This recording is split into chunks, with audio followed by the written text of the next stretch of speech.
Good morning and welcome back to Who Am I?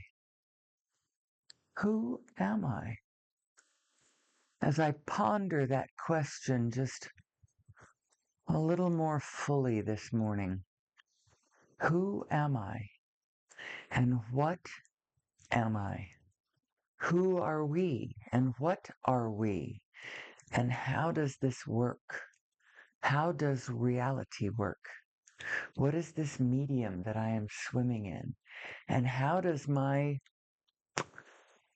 nature, physical/spiritual, operate in this physical rolling manifestation that we are all a part of? What's the meaning of my life? What's the object of the exercise? How does it all work? How does it all fit together? How does everything that I know fit together with what everybody else knows and explain what the crap is going on in the world, in our history, for our future? What does it all mean? And first of all, I want to say right off the bat that I am not AI. I've seen a lot of AI crap, and some of it is it's like compounding all the good news in a way that reality isn't quite playing out there yet, but I don't know. I have thoughts about AI. AI intelligence is intelligence. You just have to make sure you've got your own intelligence going on so that other intelligences serve you in the way that they could. Be careful about being susceptible to uh, wild darknesses. Who am I? So, I want to talk about our design, is what I want to talk about.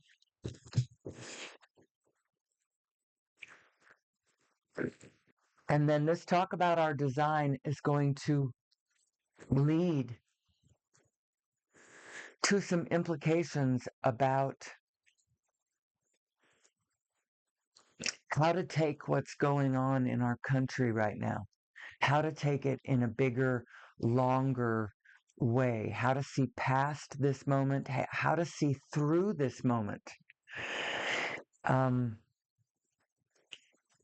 and I think it's really important because otherwise you're just sitting here staring at reality and reacting to the reality that you see, and you don't like it, and it's like, and if you understand how our operating system works, whatever you're paying attention to, that's what you're getting more of. So, everything's changing, changing, changing, but it keeps changing to more of the same thing, you know?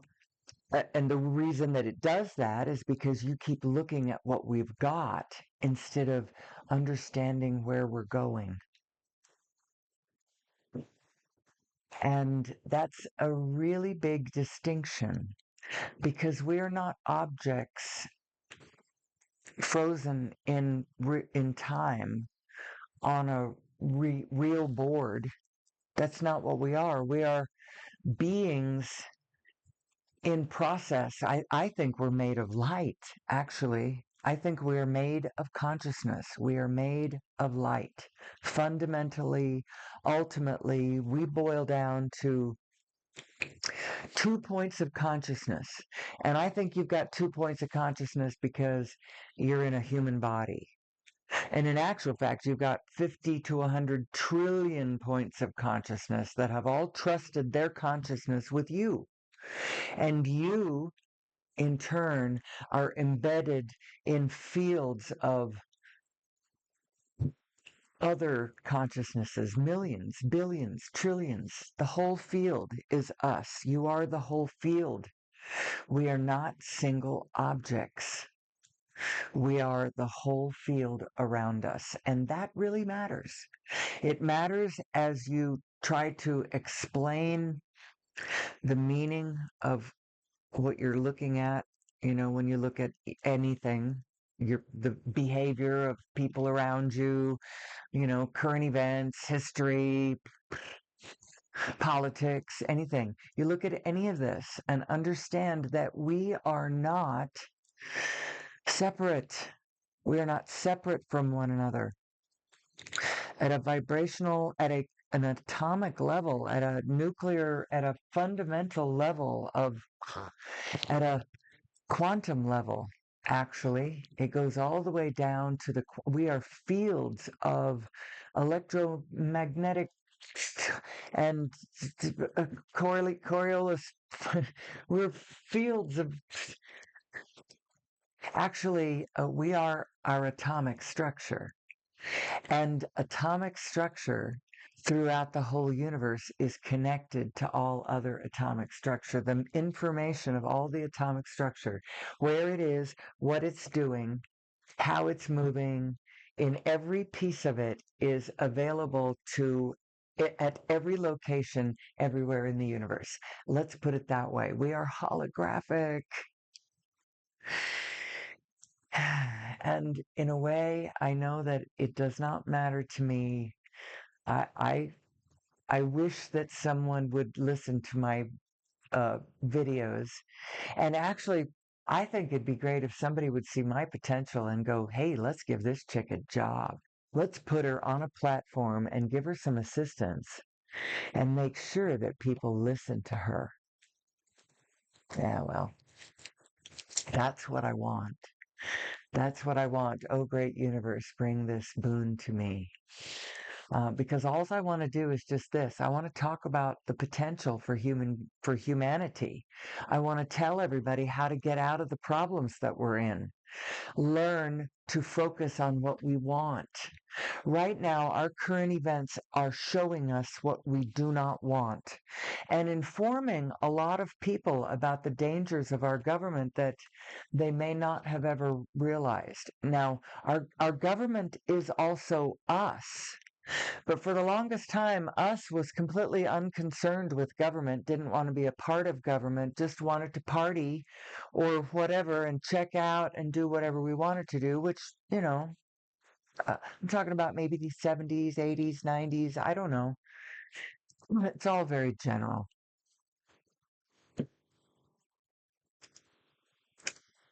Um, I'm remembering watching some shows that were put on by PBS back in the 80s. It was called The Secret Government, and uh, the host, the whatever of this, the host of the show, the guy who did the show was Bill Moyers. And they were talking about the Iran-Contra scandal and the secret government, the secret aspects of our own beloved government that on the one hand you own and you pretend is all Skittles and beer, but on the other hand, there's this shadow side to it that's committing all kinds of heinous acts. And that was back in the 80s, and you don't know what to do about it.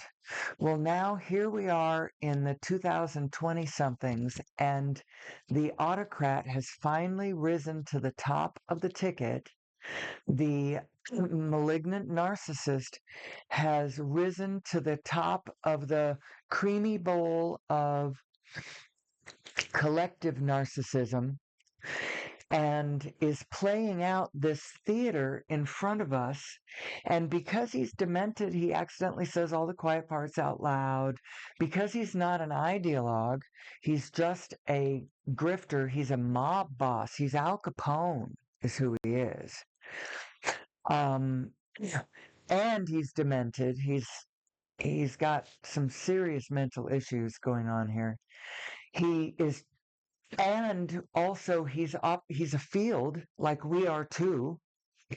He is reflecting back and just blabbing everything right out loud, reflecting back the ideologies that have been quietly in the wings. He's like saying all the dog whistle words right out loud and exposing all of these thought forms for the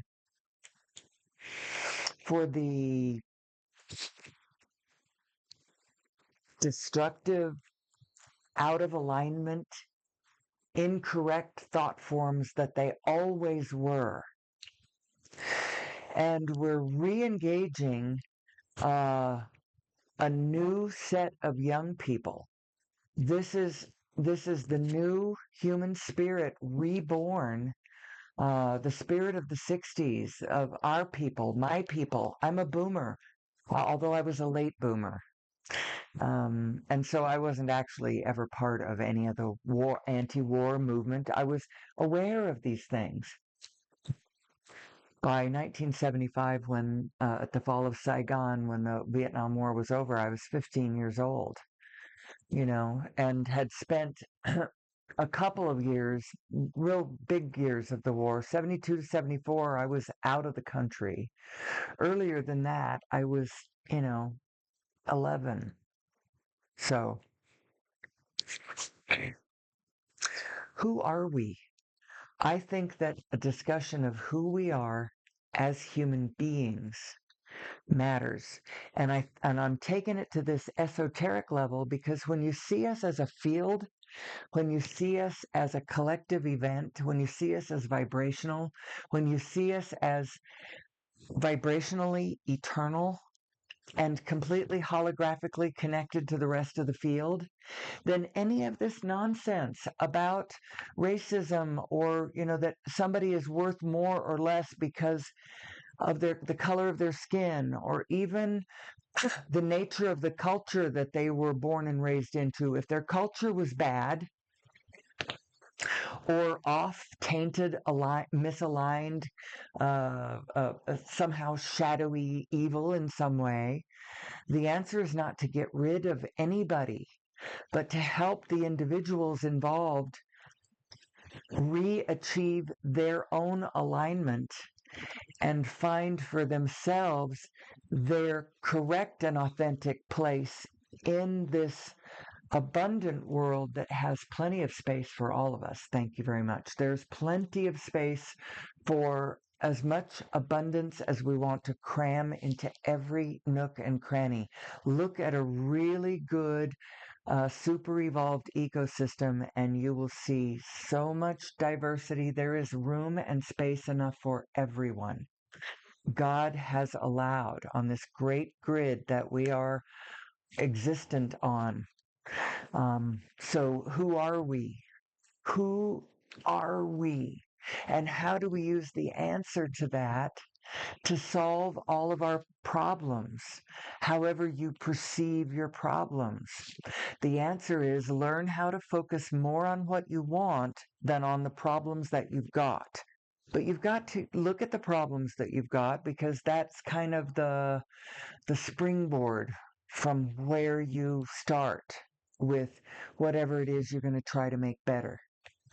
Because I refuse to stand in a place where I'm just going to stand and look at how awful we are and how terrible we've made it and how hard everything is and how bad and scary it all is. Frankly, I've been working for 65 years on understanding the true situation that we find ourselves in, which involves Holocaust, people. Holocaust will come and bite us in the ass if we do not understand ourselves. If we do not understand this phenomenon, Holocaust is at one end of this socio activity spectrum. It totally is. But do you know what's at the other end of the spectrum? If we get past that one, understand who we are, and fully heal our wounds, love each other, understand that we are all here for a reason, and that we should quit trying to waste any of our time or treasure on trying to disappear anybody, who some of us would like to disappear, is the current administration. But you know what? We need to understand these people. We need to understand them as shadow aspects of ourselves. We need to heal them. Now, first of all, yes, you're right. We need to get them off of the levers of power because they're completely backwards, screwed up, in misalignment with their own selves and their own stated. However, from our perspective, the way to truly look at this is to understand that our enemy, now in an emergent moment, our enemy is the fact that we've got a madman at the wheel and about a third of the country still ready to do whatever he says, no matter how he babbles it, and no matter how nonsensical it seems when he does. Now, if push came to shovety shove shove, I'm not sure whether that number would hold, but if it holds at the Department of Defense, if it holds with the people who are holding the guns, then steering the ships, pushing the buttons, if it holds with those people, then we've got an emergency problem right in this moment, and I'll grant you that. But a little bit longer term, the question becomes, who are we? Who are we?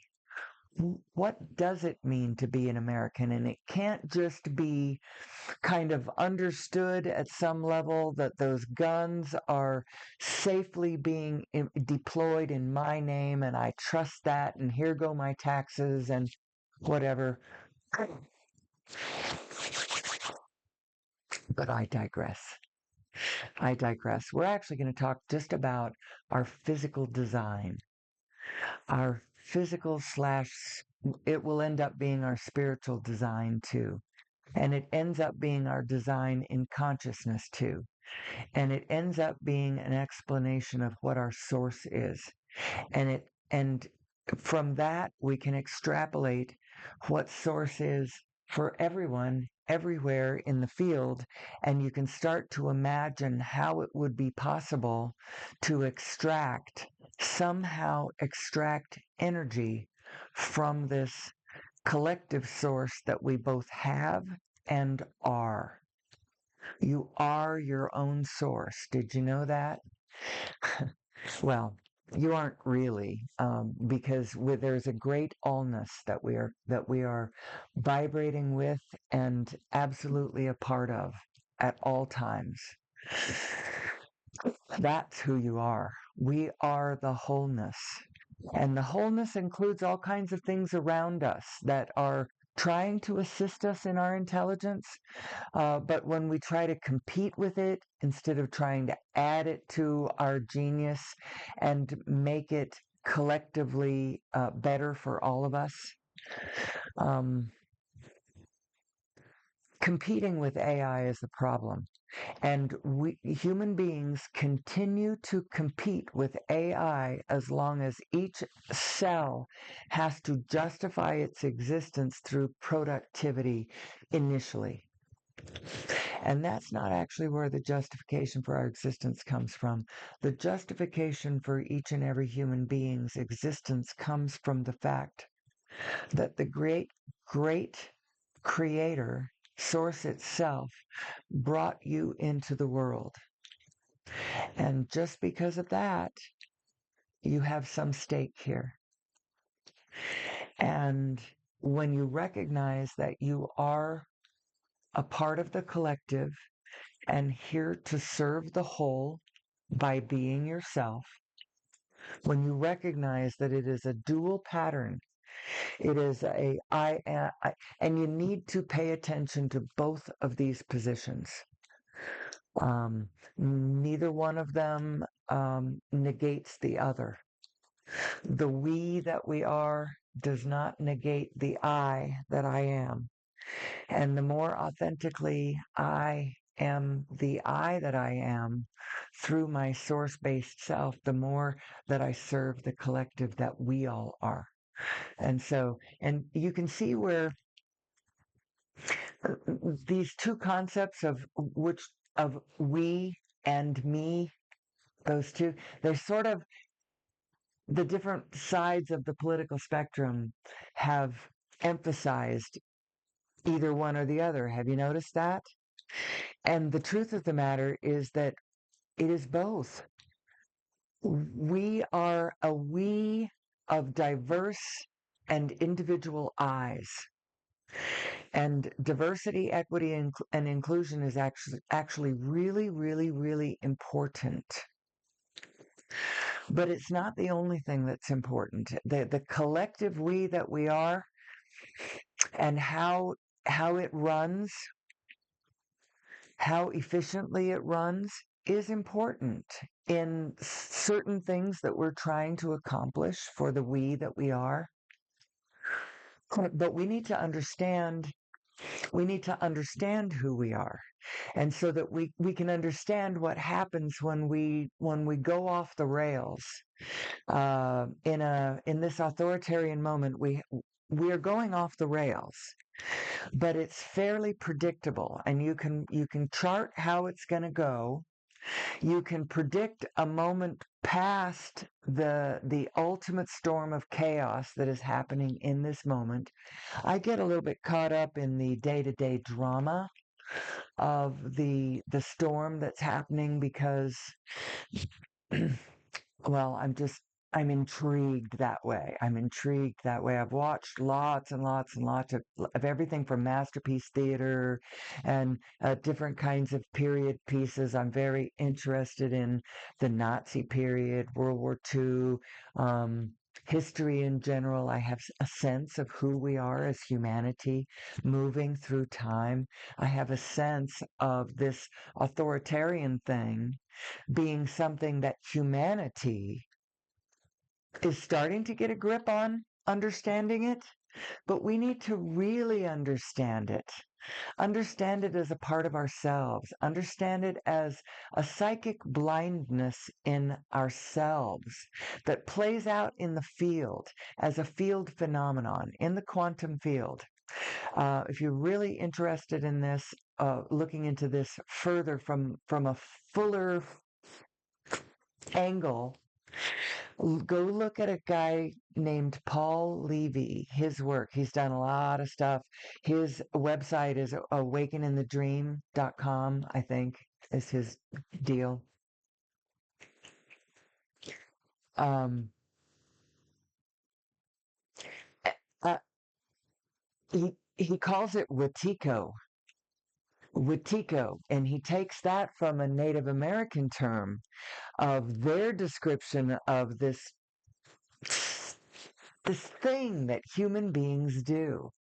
And in large populations, there's a fuller thing that human beings do involved with Wetiko that Carl Jung called authoritarian psychosis. Psychologists call it collective narcissism. And the one at the top of the ticket is the malignant narcissist at the top of the collective narcissism, which is a sort of a cult phenomenon. It's a field phenomenon. It's MAGA, is what it is. And whenever you even try to introduce any kind of reality or sanity as criticism of the leader, all those within the collective narcissistic trance take it as personal criticism of it's perceived way blown out of proportion to the reality it actually is. And all of us see it as one way. They see it as it's a blindness within them. You've got to understand that within their internal processes, they are viewing the world absolutely differently. And so the enemy is the thought form, which makes the whole enterprise way trickier. And it isn't actually okay to hate the haters.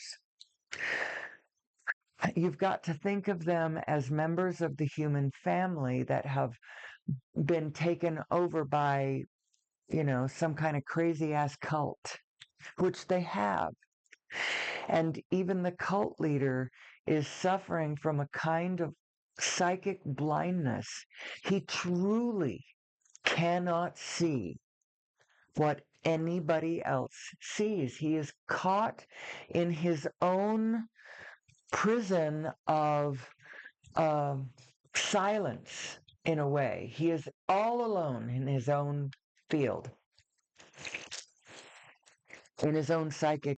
Now, there's an interesting thing that goes along with this because there's a power that comes with with this singularity of focus comes a kind of clarity, comes a kind of power. And it's completely amoral. It just has to do with a person's clarity of focus, their single-minded focus, their ability to lock focus on something and just stay in that intensity of focus. Now, the person doesn't have to be right. As a matter of fact, almost always the person is not right. Have you noticed that the ones who, all through time, the ones who end up being pharaoh or the monarchs, the kings, the aristocrats around the kings, the plutocrats, the oligarchs, the Caesars, were not necessarily the chosen because they were the nicest people.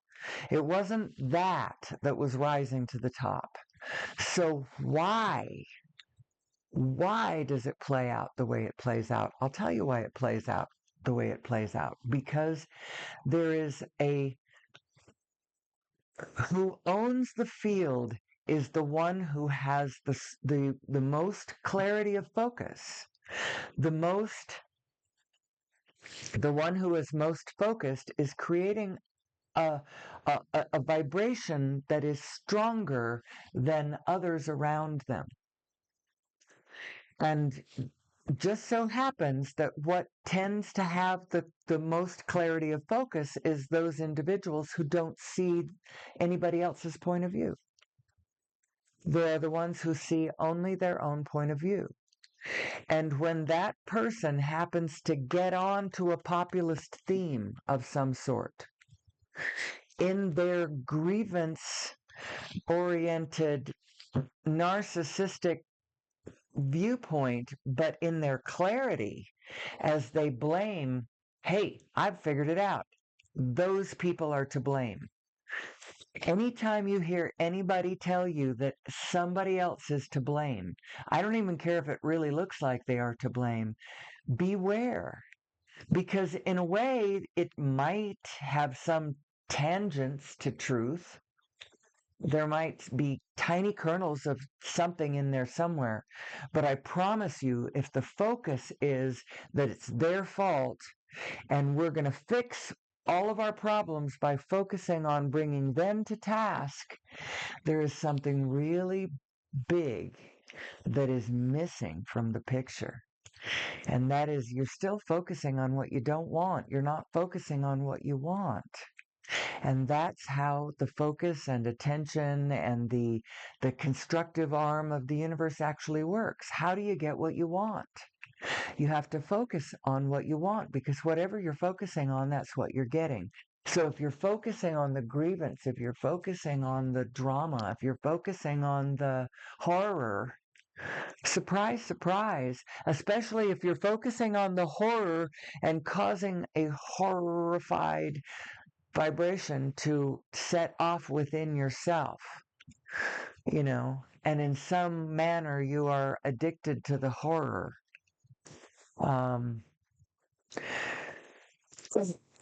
You got to think about that, because let's go back to the beginning of what this show is. Who am I and what is my design?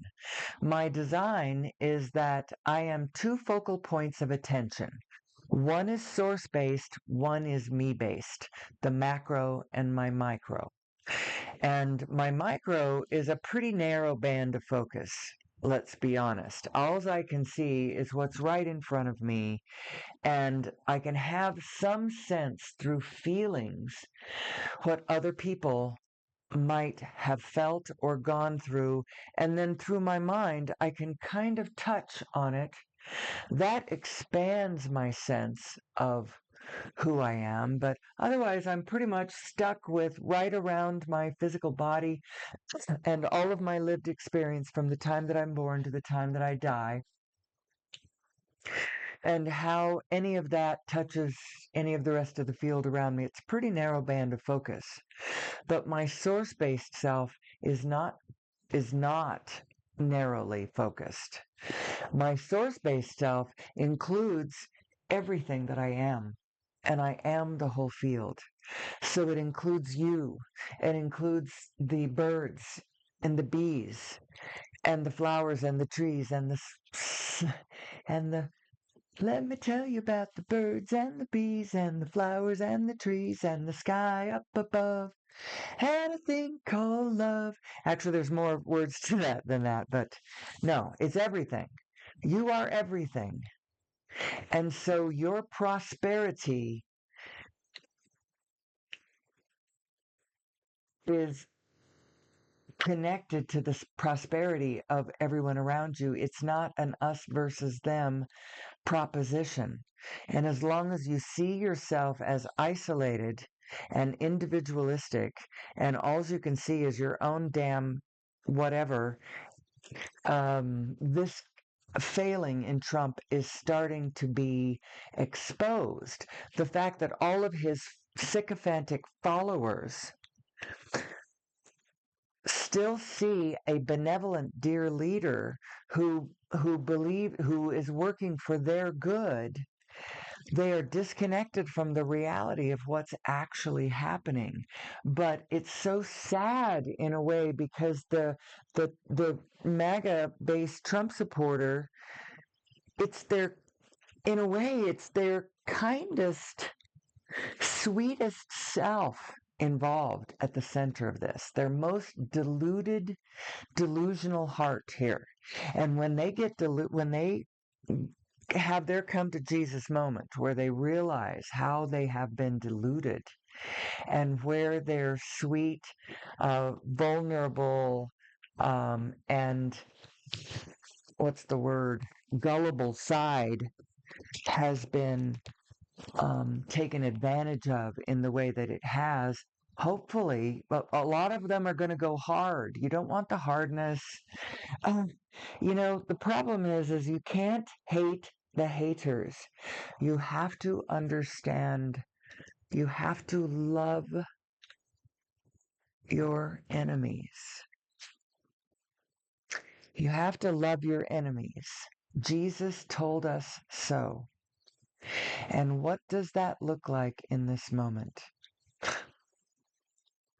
How can you love your enemies while at the same time absolutely loathe and despise what they are doing on the one hand, and yet on the other hand understand full well that this reckoning had to come?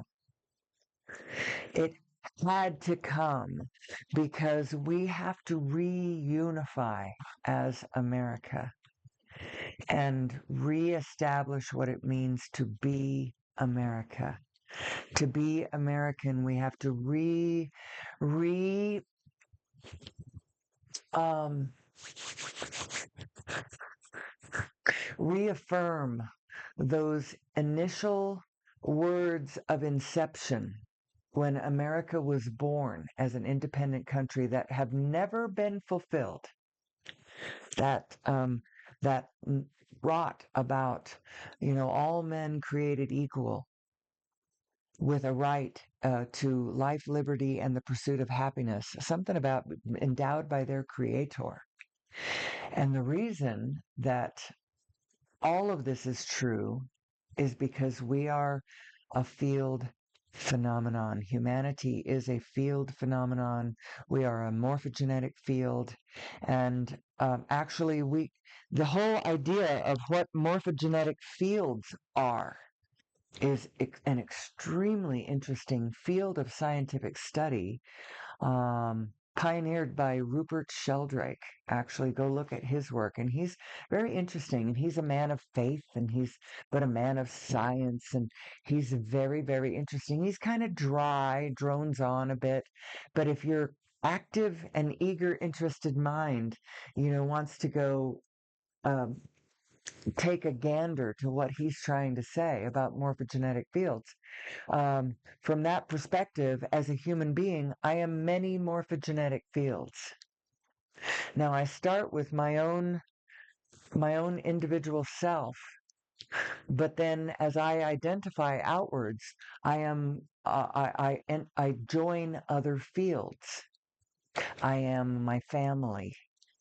I am and whatever identify with as being part of my identity that I am part of, my village, my sports teams, my local sports teams, or the ones that they might not even be local. Maybe it was my alma mater, thousands of miles away, you know, or my nationality, my ethnicity, which is something different, my tribe, my bowling league, my political party, my affiliation this way or that way. Maybe I'm some sort of you get the idea. Who am I? Who am I? When you start looking at human beings from the inside out, from yourself, and then start superimposing and extrapolating the possibilities of what that means as you gaze outward on your fellow human beings, what it should grant you is a certain amount of humility in what should or should not be, and what is or is not your business. Pay attention to what is your business. What is your business? Advocate for what you want, and don't spend so much time pushing against what you do not want.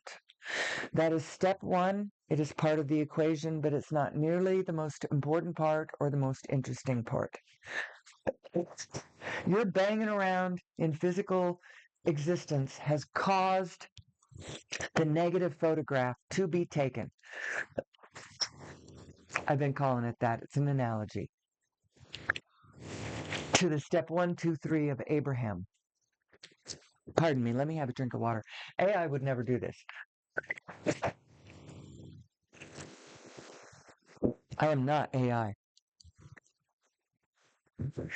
Abraham says that creation comes about step 1, 2, 3.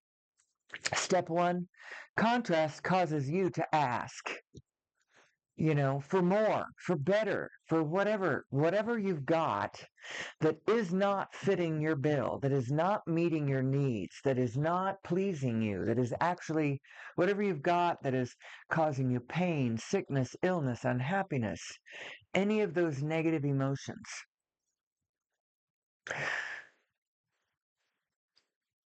Creates at the moment that you experience the negative emotion, there is an opposite and equal, it's like the positive of a negative photograph is present. All of the information of a positive photograph is taken the instant that a negative is taken. In the old-fashioned way that you took a photograph, the very first thing that you created was a negative.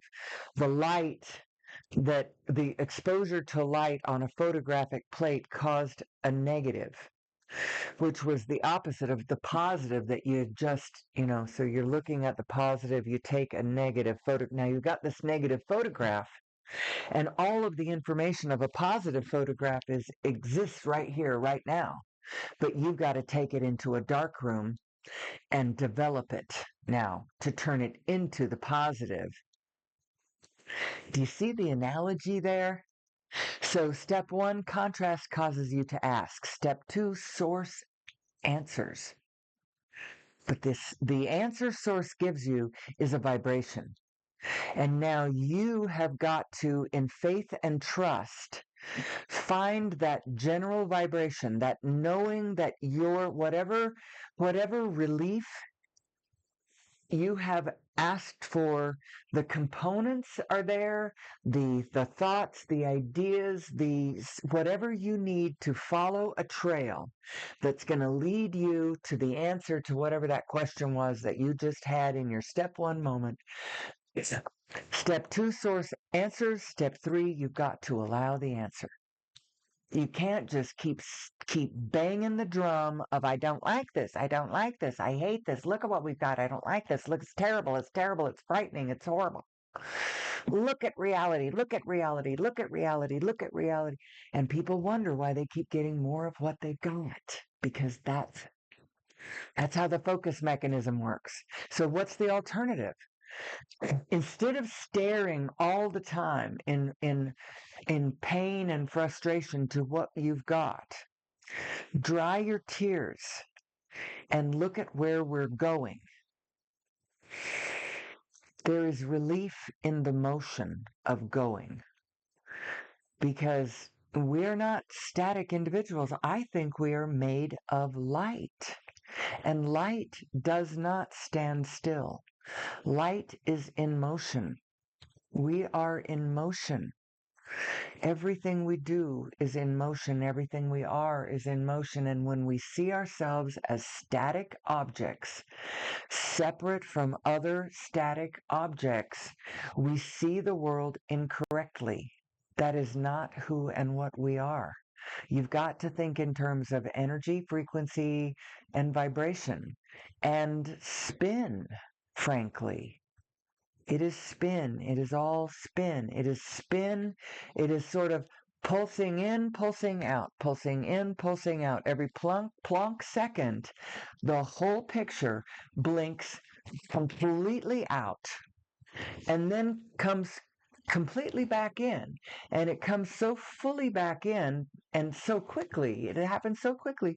You can't tell the difference. You think that it never blinked out, and that it isn't blinking in and out right now, but it is. This desk in front of me, this all of this equipment, me, myself, I am this field doing the same thing. It's all blinking out and then blinking all the way back in, and every time it does that, every plonk instant that it does that, it tags the whole thing with the information of the whole thing. It's like every time it does that, every plonk particle reports up to the allness, and the allness reports down to every particle. And it doing that at every point, everywhere, is what source energy is. And there's enough source energy when you understand how it works and you learn to spin with it and for it and amongst it in a cooperative, you know, dance with it. Don't spin in opposition, spin with it. Then all the world becomes your potential cooperative components to all of the things that you could ever dream of. And now all you need to do is spend all of your time looking at what the what the available ingredients are, and think about, well, what could we do with this? What could we do with this? What could we do with this? In a way, that's part of what the dear leader is doing. If you look at what he's doing and you superimpose your love and your consciousness over to understand what the malignant narcissist is doing, but do it from an unconditional place, because you start doing it from a conditional place and it'll make you sick. It will. It'll make you sick, it'll disturb you, and it'll make you frightened. It'll throw you into places of negative emotion that aren't helpful. But if you can stay in an unconditional place, knowing that all is well and everything's going to be fine, then when you do that, then you realize what he can see and what he can't see. And you realize that he's just trying to build what he can see from where he is. But this is a mistake that humanity makes over and over and over and over and over again through time. When they don't understand who they are, then they defer to a leader that ends up being a narcissist at the top of the ticket, feeding our collective narcissism. The fool at the top, maybe originally he was a robber baron, and he had a vision about a business that he wanted to, he was going to conquer the West by organizing a structure of fur trappers. and fur trapping and the merchanting and merchandising and transportation thereof of massive millions and millions of beaver pelts and buffalo pelts and all that kind of stuff, because the West was being conquered, and you had to wipe out a lot of that wilderness, and so you become a very rich person because you were able to focus and organize this great empire of whatever. But now you're part of that class that we instinctively want to elevate to, Congress, or worse yet, president or whatever. And now you're the one in office in charge of which buildings and how our institutions get built. But you don't you're not in touch with the reality of real human beings on the ground right now. Our dear leader, he's a real estate developer, but the kinds of ideas that he has is not developing massive human betterment projects. It's a ballroom, or, like, let's move all the people who are in Gaza and let's, build casinos, and, I don't know. It's tiring, it's exhausting, and you could get lost in the minutia out there on in the weeds of that. What you've got to keep your eye on is understanding who we are and what illustration is trying to play out for us right now, illustrating for all of us to see clearly, for now and forevermore, how this played out and how we responded to it. And I'll tell you how we should respond to it is we need to, in this moment, ponder who we are and what do we want. Because quite frankly, we can have anything we want. The secret is focus on what you want. Don't focus on what you don't want, because the more you focus on what you don't want, the more you get what you don't want. Now, some people are very intrigued by the play of this autocracy move that's trying to happen right now, and it's real. It's not that it's not real, it's absolutely real. But in some ways, it does not need to be given as much fear, because we hold the secret to unraveling the whole thing immediately, as soon as we understand what it's trying to show us. So I think it's important that we get the lesson clearly and fully, because we don't ever want to do this again. But then understanding how our basic field equipment works, the way you get whatever it is that you get is by focusing on it.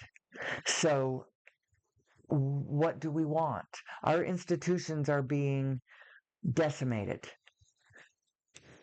And I know that it's not entirely for bad reason.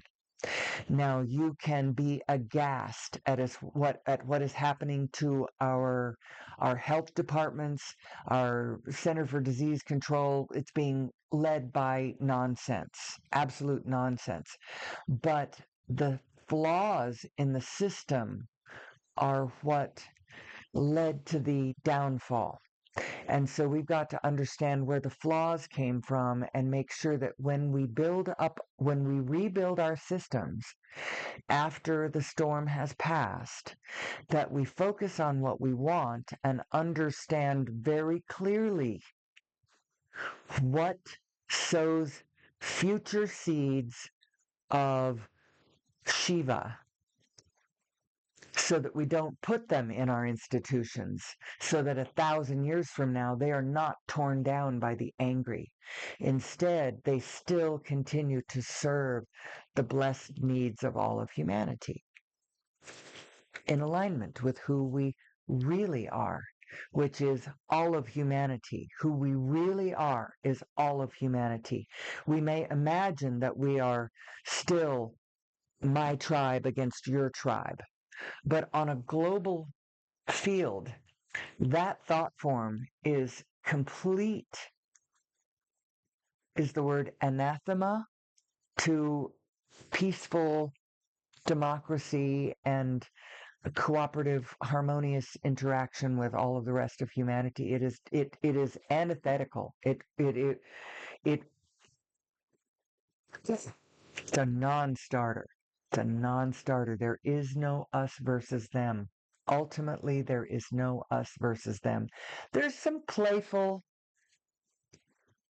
good-humored competition, like I display with my husband. We have an ongoing game of cards.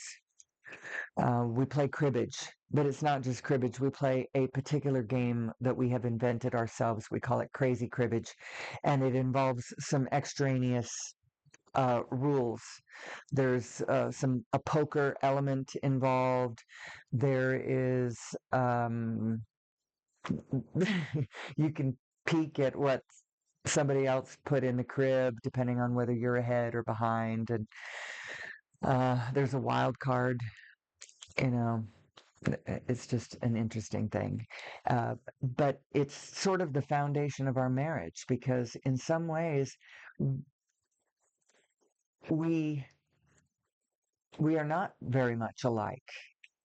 One of the main things that we do share is a a reverence for peace. We're not, neither one of us are into drama plowing into our lives. We're deliberate in what we think about and what we care about and what we are involved in, and storms crashing into our substance um, discombobulates us. We're not. We are into peace. We're not into drama. And so it's interesting because a family member and with a toddler has moved back into the home, and the challenges to the but it causes me to have to rise. It's not all is for the good. I complain about Ultimately, I'm complaining about nothing because ultimately I know that I am the architect of every single thing in my whole life. If I can't complain about my life because I have created every bit of it.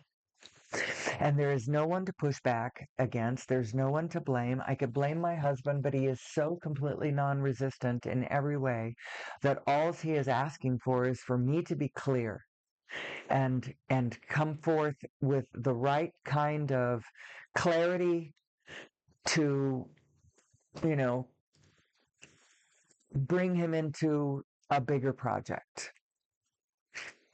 Who am I? Who am I and who are we? We are our individual selves and we are our collective selves, and we are all spinning, by the way. I kind of don't like to imagine that one, but it's literally true. And the reason I don't like to imagine it is because it makes me car sick. It makes me motion sick. It makes me dizzy. It makes me nauseous to imagine the spin, but it's true. We're spinning and everything is spinning and every particle everywhere is spinning. It's just that every particle is spinning at a slightly different rate or position from every other particle. But we are all spinning together in this great big spin. And how do you make sense of any of that? Get into the center of the center of the center of your spin. Source base your own spin, because you are source based. Now, very quickly, I'm going to show you a picture. I'm not going to speak. I could. I'm going to pause. I'm going to do something. I'm going to pause. Hold on. Here we are. I hope that works. I hope that works with my mic, because otherwise I'm silent. I just fell silent. I should test that later. In any case, now I will go back to my main webcam.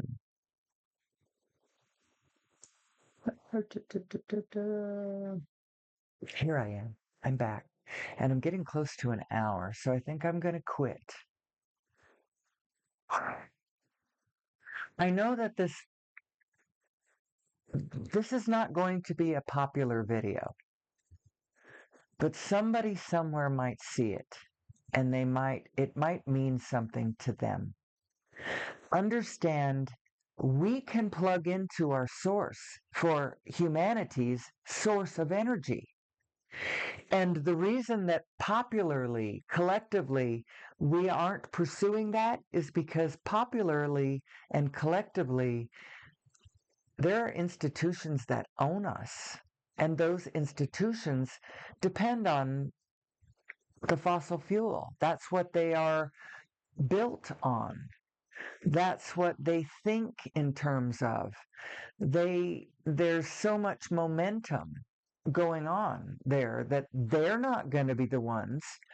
Institutions end up carrying a kind of life of their own because the field is intelligent and the field is intelligence. And so the institutions that we build, the buildings and the thoughts and the intentions, they carry on even after we die. Have you noticed that? They have a life of their own. So anyway, it all points back to this idea that if we want to solve our problems here on planet Earth, we jolly well better start looking at who we are and how our physiology, how our psychology, how our spirituality, how all of that works together in general. Just work it out in general first. And just stay in the general. Don't leave the unconditional. Just stay in the general. You're okay, you're okay, you're okay, until you work it all out. And then recognize from your positive self, now dial your two selves in and focus on your specific. The reason I showed the picture of that aperture is because what it actually is it's a picture of your source mind as that left hand wide open aperture, and your individual micro self is this constricted one over here on the right. It's actually way more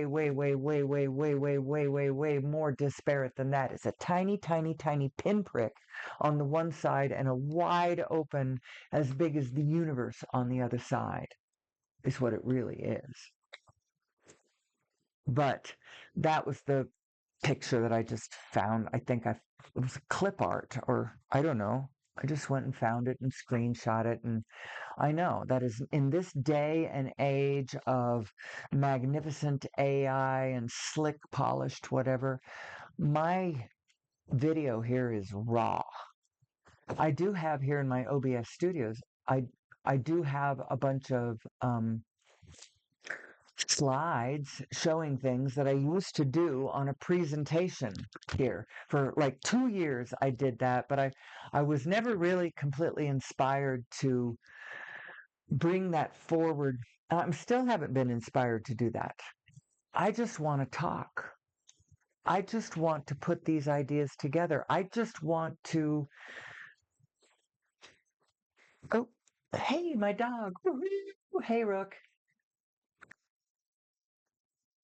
So you might even ask, if I don't pay any attention to figuring out how to get eyes on my videos,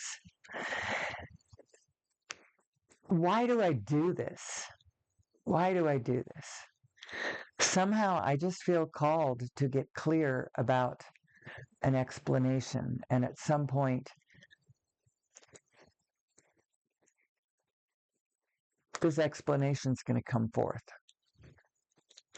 In little ways, it's being asked of me now as I try to solve my own individual problems.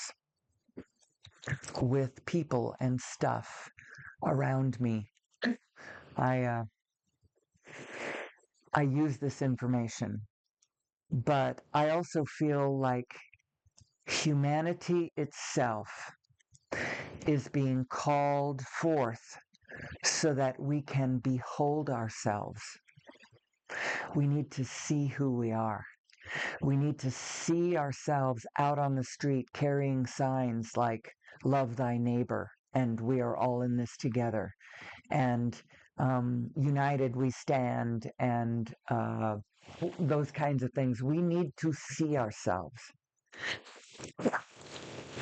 We need to tell each other our stories so that we understand and forgive one another. And we need to really understand the energetics and psychology of this moment in current events and political history, because we don't ever want to have to do this again. It's in some ways an interesting thing to be facing at the 250. It's very symbolic. The 250th year of the inception of America, 250 years from 1776, that's this year. I think it could be a very auspicious year as the spirit, the true spirit of the melting pot, of the ideal that is America, how it rises and defeats this autocrat by holding each other's hands and saying, "We are all in this together. This is us. This is us. You cannot disappear us. We will not allow it." It's a beautiful, beautiful, beautiful thing. And it's really interesting now how right the Second Amendment people were about not vilifying the carrying of guns all by itself, because had we put into place as a country. Now, if we had done so, maybe he wouldn't have been concealed carrying. But the fact that Alex Preddy was a legal concealed carrier, a follower of Second Amendment rights, obviously, and employing his constitutional right to carry such a thing at a legal protest, and all he was doing was trying to help a woman who'd been shoved down into the street. He wasn't brandishing his gun. He wasn't trying to kill anybody. For them to have taken his gun away and then murdered him is so, and had the thing about not having guns been a thing, they could have vilified him for just having a gun, but they can't vilify him for having a gun. It's so cool. Thank you, Second Amendment people who stood your ground. You're right. Guns don't kill people. People kill people. So simple. And yet, you look at the price that we've had to pay for this piece of information is like literally hundreds and hundreds of lives. There was 500 casualties in that one incident in Las Vegas where the guy from a window. That was just absolutely insane. But Abraham is correct about there is no death, and croaking is, from an unconditional perspective, none of that matters. What matters is the truth of who we are, the truth of. So who are we? Who are we? We are beings who need to understand this phenomenon, this Wetiko collective narcissism, authoritarian psychosis thing, this psychic blindness when our. So we are two selves. But what happens if you are a self that completely loses their conscious access to anything in their greater knowing side? and all of their consciousness is over on the grievance side. It's over on the, you've decided that it's an us versus them paradigm. It's a zero sum game. It's a finite pie. And I'm telling you, all of those templates, when you start with those, you end up building chaos because those templates are not true. That is not actually the way the universe is designed. And if you instead start with templates the way the universe actually works, in win-win-win-win-win-win potentials of, progressive, expanding abundance and potential. When you start working with templates like that, where, it's not us versus them, but potentially every single other morphogenetic field could be a potential cooperative component to my design when I design it big enough. So when you start thinking about how you build human systems and things that serve humanity and humanity's needs, you've got to think big enough that it's serving all of humanity in the coolest ways, to help facilitate all the things that humanity wants and needs out of its fellow humanity.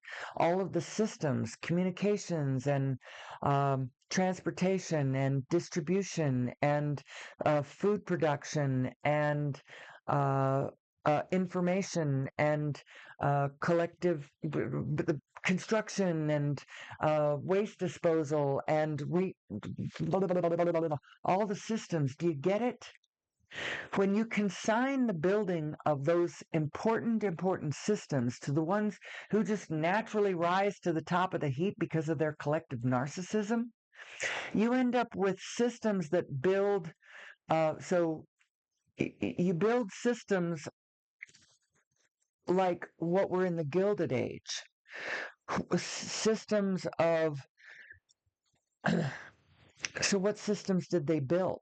They built systems of enormous houses filled with servants that were all focused on serving the master class.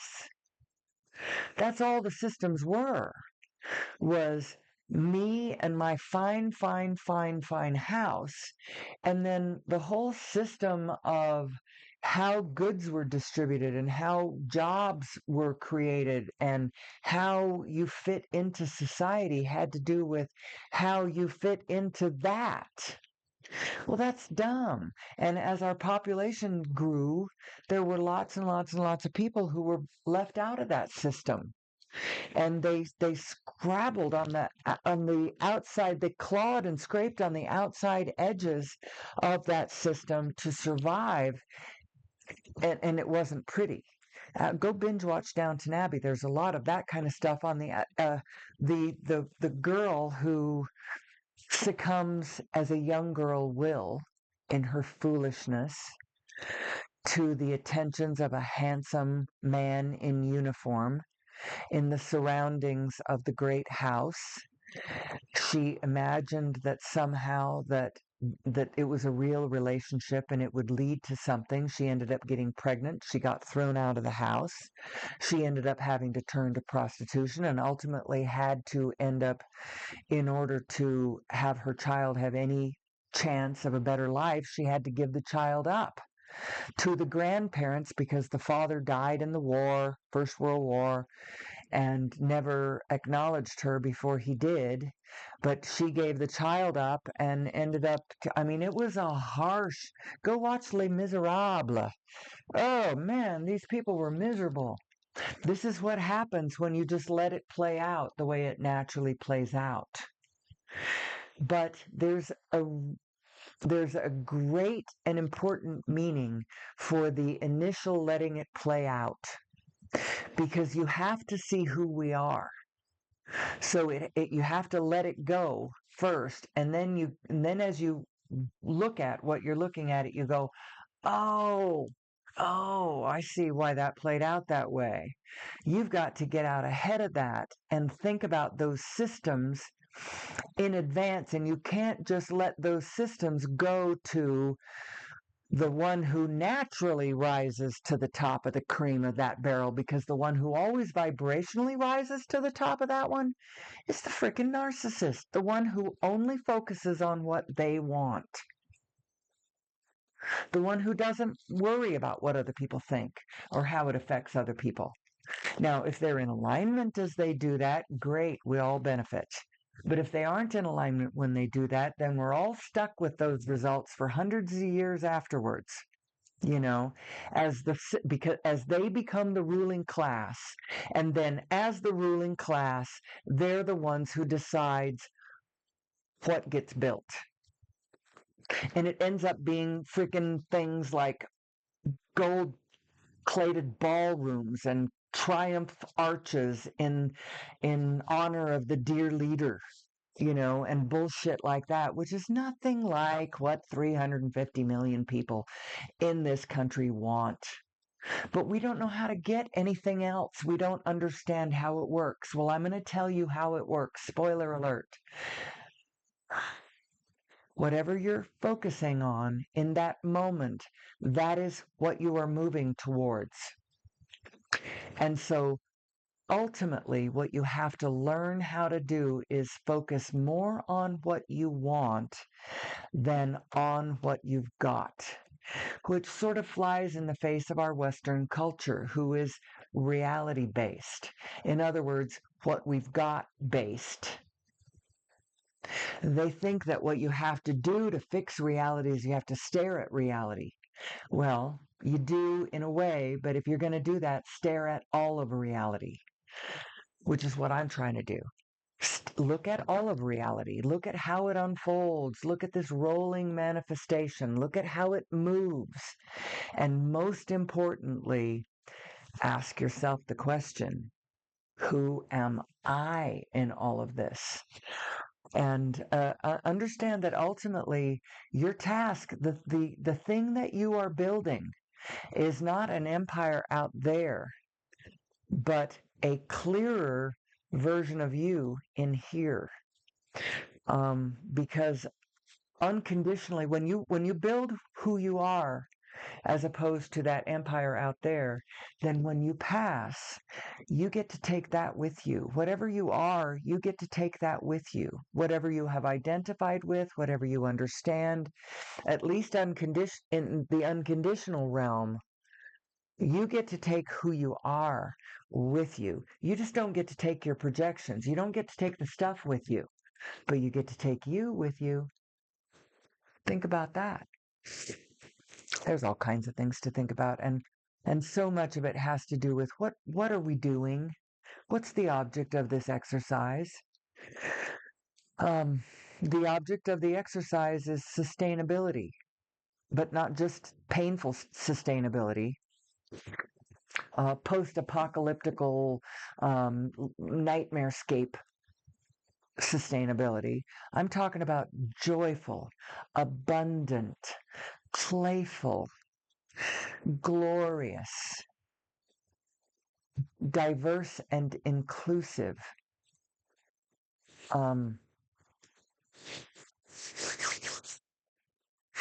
sustainability. That's the object of the exercise. Actually, the object of the exercise is to escape Holocaust and make it to synchronicity. I'm going to leave you with that thought. And I don't know whether I explained that today. I can't remember. I'm not sure if I really did, but if I didn't, ponder that. To escape Holocaust and achieve synchronicity, that is the full spectrum of the project. And all of the many diverse possibilities that implies as we move from one horror to the other, a glory. So with that, I will leave you to go face your day. I'm going to go face mine. I have bread to bake. I have groceries to buy. I have toddlers to wrestle down. I have husbands to play cards with, and children to reteach what maybe I didn't teach them 30 years ago by the example of my own life and my own understandings. That's ultimately the best teacher, isn't it? You teach by the power of your own example, of your own ability to align with your own real self and be your authentic self in this moment when humanity needs us all so badly. And with that, I will leave you until tomorrow. And as always, may the source be with you.